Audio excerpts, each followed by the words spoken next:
then Hillary's are, then Gloria Steinem's are sexist. And nobody's asking Hillary Clinton to pronounce, reject, and dismiss Gloria Steinem and the whole feminist movement. That would be political suicide too. She'd be toast by now if she had done that at the beginning of the campaign, because her core constituency is white women. So but those two clips disappeared from the loop as the weekend rolled along. I guess they weren't controversial enough. So then we come to the last two, which also are of a piece. And these contain bigger ideas than are contained in the first. And of course, as the weekend rolled along, even the context of these two remarks got narrower and narrower till finally all you had left was the chickens are coming home to roost and goddamn America. And goddamn America has, a phrase in and of itself is despicable.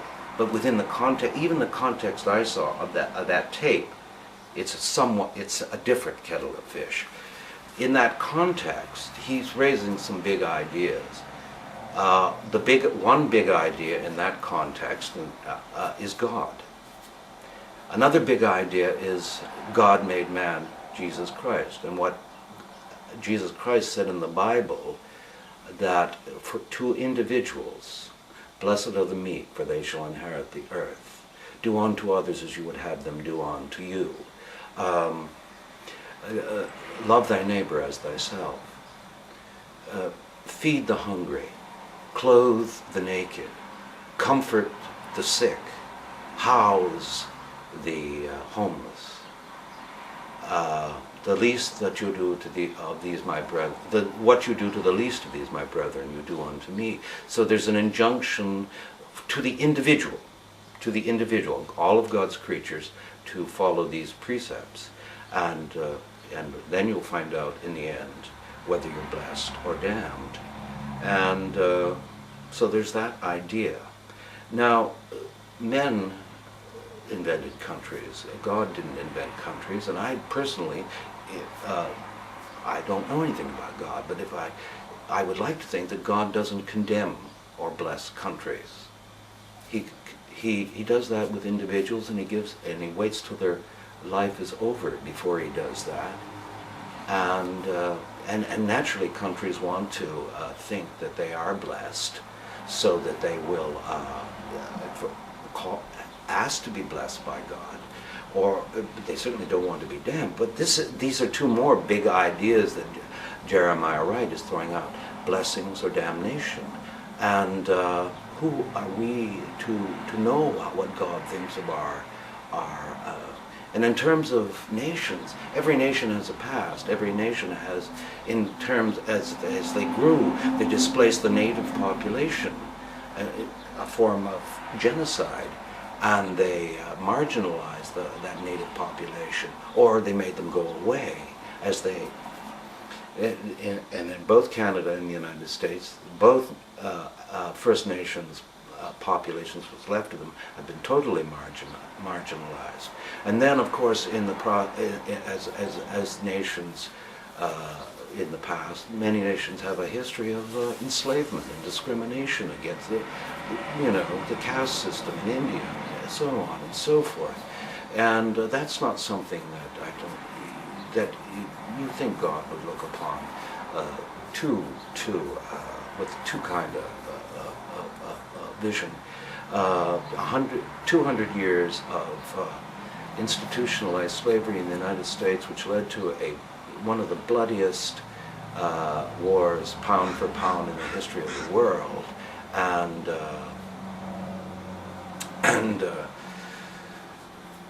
then 100 years of institutionalized discrimination, going on beyond that to a black man having an opportunity to become president of the United States. So in terms of, and he's asking his parishioners to keep all of these ideas going at the same time and just think about it. I don't think so we come to the last one: the chickens are coming home to roost. You know, I mean, that's a point of view that, by the way, was shared by Ron Paul. But it's not a point of view that I'm sure anybody watching the events unfold on 9/11, watching those planes crash into the towers, watching the towers collapse, watching the death, the horrible deaths of 3,000 innocent people. Nobody was feeling that. No, certainly, I'm absolutely sure that Jeremiah Wright and his congregation, they were fixated, like everybody else. They were horror struck, and as they were, and couldn't believe it. And then, as the time went on, there was a collective. We went through the whole world went through a collective stage of grief. The various stages of grief, mourning, and there was a real solidarity with America on the part of the world. And you contrast that now with another city being under attack, Baghdad, one of the oldest,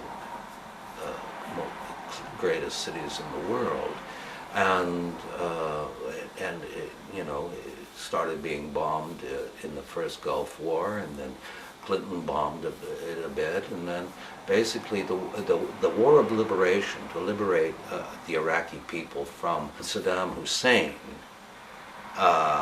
resulted in Baghdad, the once great city of Baghdad, being bombed back into the middle of the Dark Ages, and the resulting sectarian conflict, the resulting conflagrations, the mass exodus of 3 million refugees, the you know, and people living in squalor, and very, very few, little reconstruction going on, unlike what's happening in Manhattan, and the whole society thrown into turmoil. Manhattan is pretty much functioning, I believe, now, but Baghdad isn't 5 years later. And who knows what's right and what's wrong, but we do know that the ordinary citizens of Iraq and Baghdad are living through hell. And what to do about it, who knows? That's up to individuals. But, and I'm wondering when people viewed, over the course of years and over the course of the assault on Iraq, as they viewed this happening to Baghdad, whether they too were appalled and shocked, and whether they too engaged, the citizens of the world and the citizens of the United States engaged in a collective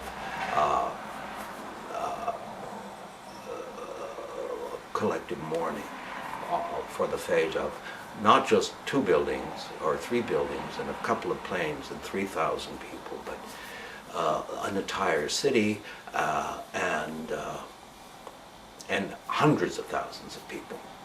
And I don't know, but I just throw that out, and I think that's at the essence of, again, these 2 big ideas, Baghdad, Manhattan.